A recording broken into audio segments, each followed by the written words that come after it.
Good morning, everyone. My name is Caitlin Perez. I'm the spokesperson for the Sarasota County Sheriff's Office. I want to give you an idea of what we're doing here today. Thank you to our media partners who are here. Several of you have been in this market for quite some time, so you're familiar with the Deborah Dalzell case.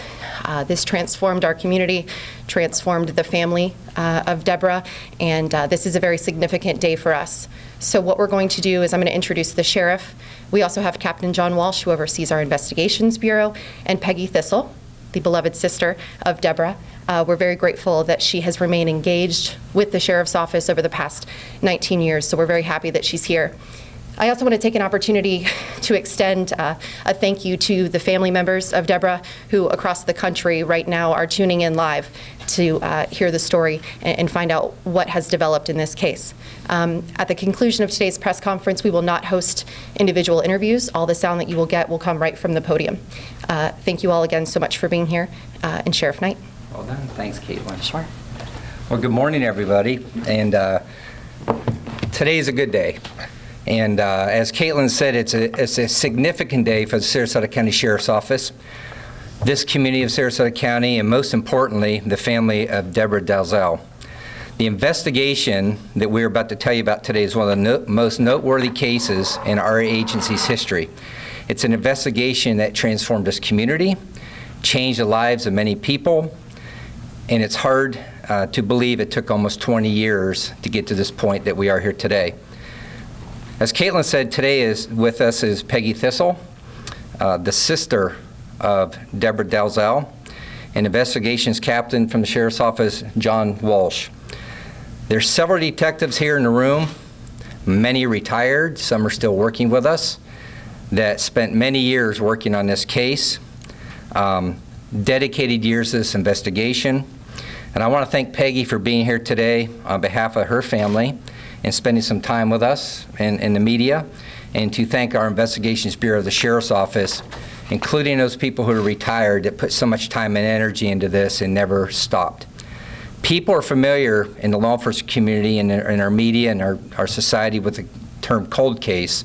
It often refers to an investigation that doesn't generate enough leads to stay active for an extended period of time. Cold cases, unfortunately, sometimes fall by the wayside. For the Sheriff's Office here, no case is ever deemed cold. We work every investigation as long as we can to get a resolution. In fact, in 2012, we brought in a group of retired law enforcement professionals to review unsolved crimes to see if anything was overlooked, to get a fresh set of eyes on cases, and potentially a new perspective of cases that we were continuing to work. The Deborah Dalzell homicide is one of the cases that was reviewed in 2012. Today, more than 19 years after her death, the man responsible is behind bars. What led to his arrest is unlike anything you've heard in the state of Florida, but something that continues to surface as law enforcement agencies and technology evolve. The man you see here today, 39-year-old Luke Fleming, is charged with sexual battery and murder of Deborah Dalzell. His arrest didn't happen overnight, and it wasn't easy tracking him down, but thanks to DNA evidence, coupled with ancestry and genealogy, we have finally connected the dots the detectives have been working on for almost 2 decades and brought him into custody on Sunday. Like I said, Captain John Walsh from our Sheriff's Office is here, and I'm going to ask Captain Walsh to come up and tell the story about this investigation, which began on March 29th, 1999. John, come on up.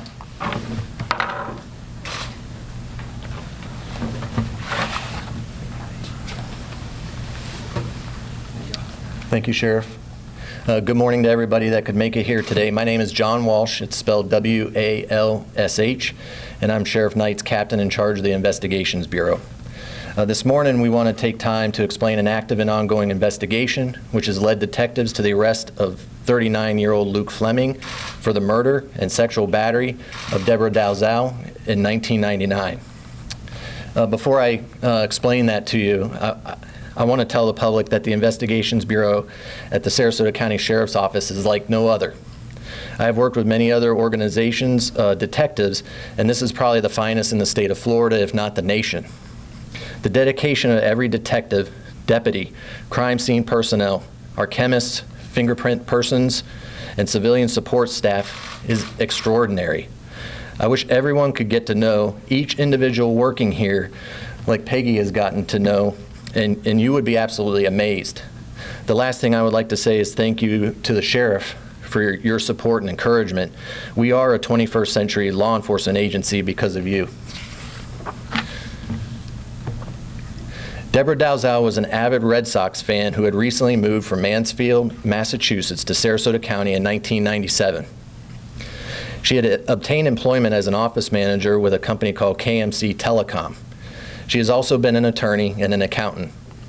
The last time anyone would speak to Deborah was her sister Peggy on Monday, March 28, 1999, around 4 p.m. In 1999, Deborah resided alone in a newly purchased home at 5356 Colony Meadows Lane in Sarasota, Florida. On Monday, March 29, 1999, Deborah was supposed to be at work by 8 a.m., however, she would never arrive. Her manager was concerned and drove to her house around 10:45 in the morning to check on her. When he arrived, Deborah's house was locked, her car was still in the garage, a TV was on, and a screen to the pool area had been cut. Extremely concerned, the manager called the sheriff's office for help. Sheriff's deputies arrived around 11:29 a.m. and entered the home through a rear window where they found Deborah obviously murdered. She was 47 years old at the time. An investigation by detectives and crime scene personnel revealed sometime between the hours of 4 p.m. on March 28th and 8 a.m. on March 29th, an unknown person or persons scaled a 6-foot wall and cut the screen to the pool area to gain entry into the main house. After surreptitiously entering, Deborah was brutally battered, gagged with a sock, sexually battered, and strangled to death. Suspect DNA from semen found on Deborah's body was collected during the autopsy and submitted to the National Combined Index System, also known as CODIS. However, the CODIS system never identified a suspect in this case. Since this time, numerous detectives and crime scene personnel, both retired and current, have spent thousands of hours investigating this murder, contacted over 300 people, and collected nearly 100 DNA samples that were compared directly to the suspect DNA with the purpose and hope of identifying the person or persons responsible for this horrific murder would be identified. Over the past 3 years, significant advances in DNA technology have occurred. In 2015, detectives began to research the viability of phenotype DNA analysis and contacted a company called Parabon Nanolabs, who could predict a person's physical appearance using a system they called snapshot DNA phenotyping. In 2016, Parabon Nanolabs conducted a phenotype analysis of the suspect DNA collected from Deborah's body and predicted the suspect was a male, fair-skinned, brown to hazel eyes with black or brown hair. They also provided composite images of what the suspect may have looked like. Detectives use this information to review past subjects interviewed by detectives, develop new leads, and interview other persons. In 2018, detectives employed Parabon Nanolabs again for the purpose of conducting an autosomal DNA analysis using the same suspect DNA profile. In this analysis, the suspect DNA was compared to a database of DNA profiles from volunteer participants in an effort to identify relatives of the suspect DNA and how closely they may be related. Genealogical information was provided, which detectives used to create a genealogical chart.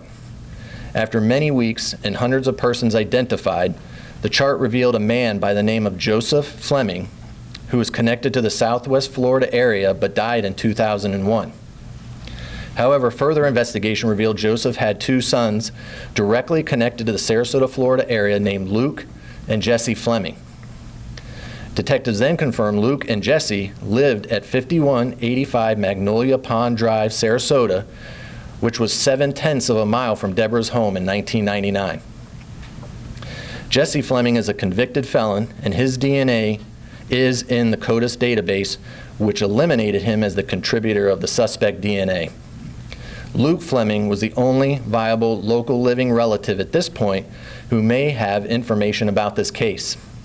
Luke also possessed the same physical traits as predicted by Parabon Nanolabs.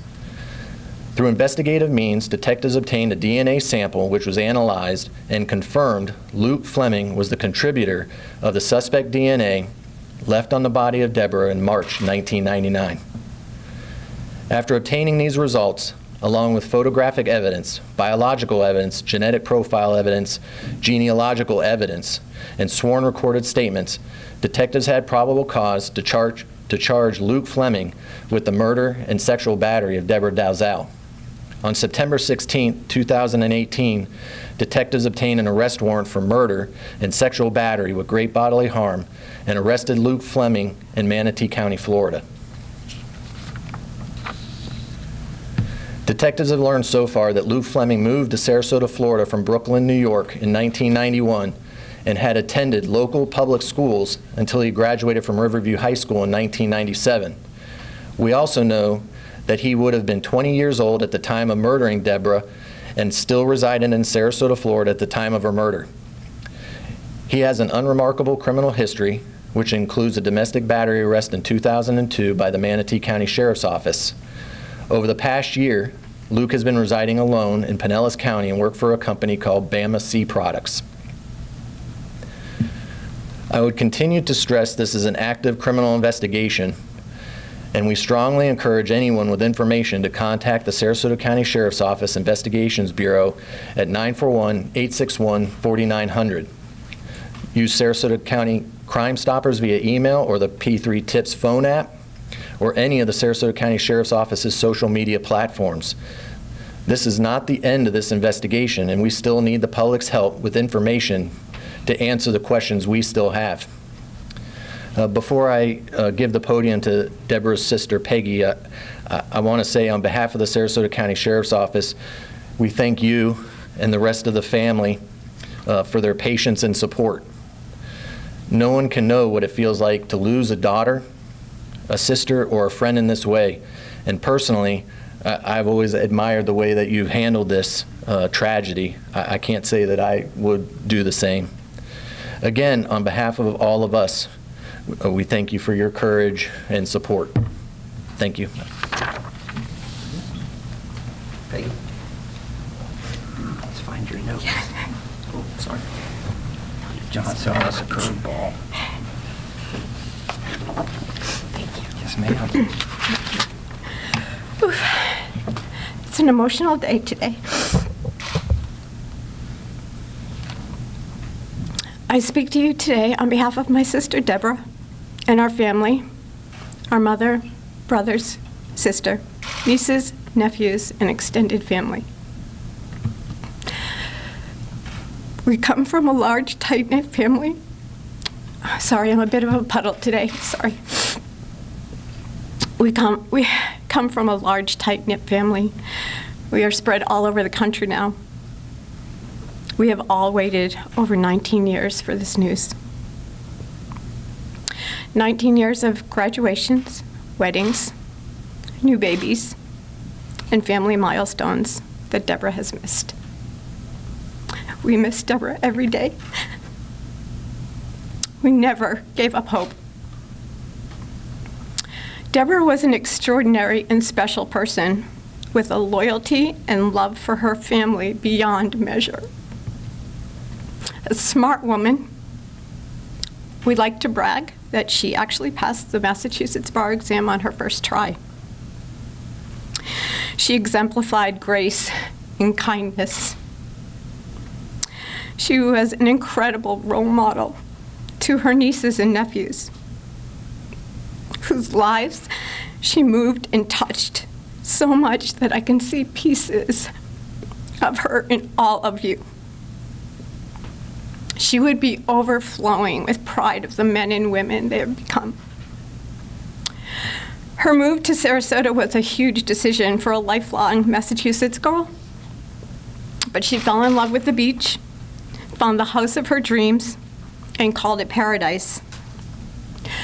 On March 29th, 1999, this evil person turned her paradise into a nightmare. As a family, we have dreamed of the day we would get the news that they had caught her killer. We now have a face and name for this monster. Together as a family, we will see this through to the end to make sure that justice will be served. I asked my mother if there was anything she would like to say, and she said yes. Please say, for 20 years, he has been able to see the sun, breathe the air, smell flowers. May today be the last day. And by the way, happy birthday, Deborah. Friday is her birthday. We love you. To the Sarasota Sheriff's Office. Sheriff Knight, Major Richard, Captain Walsh, Lieutenant Kasky, who I don't think is here today, Detective Lubrano, retired Sergeant Pingle, and the many employees who have worked on this case. We can never thank you enough. Your endless hours of investigation, the years of maintaining a relationship with the Dalzell family, your incredible passion and loyalty shown to Deborah in never giving up and keeping Deborah a priority. Our hearts are filled with gratitude. We are forever grateful. Thank you. I just want to thank a couple people. Then I know the media wants to ask some questions, specifically Peggy. Don't go anywhere, Peggy. Thank you for your candor, and thank you for being here. I think it's important for us as an office, before you ask questions of Peggy, that we need to recognize some people that helped us. The FBI, of course, helped us. Parabon Nano Labs, DNA Labs International, and genetic genealogy consultants have all participated in the help to the detectives of the Sheriff's Office. And for me, the men and women here, thank you. This is what it's all about, is resolution. And you guys have some questions of Peggy? She's here to answer a few questions. State your name and organization, if you will. No? Go ahead. Thank you. John Rogers, News Channel 8. If you had a chance to confront, what would you say? To be quite honest with you, we're still processing this development, although we've dreamed about it. I'm not sure. I'm just not sure. Samantha Sonner, SNN. You know, you say that you had always dreamed of this. It's been 20 years. Had you started to give up hope that this day would ever come? There are always moments, but we have such a wonderful support system here within the Sheriff's Office, as well as a very large family that just kept us moving forward. Kimberly with Fox 13. There's so many other cases, not just in Sarasota County, that could one day rely on this. What do you have to say to those families that may be going through the same thing? Absolutely, great question. And that's basically how we continue to keep hope. And my message would be persevere, don't lose hope, keep going. Jess Aldrich, ABC 7. Peggy, did your sister or your family know the Fleming family? No. Okay. Thank you very much.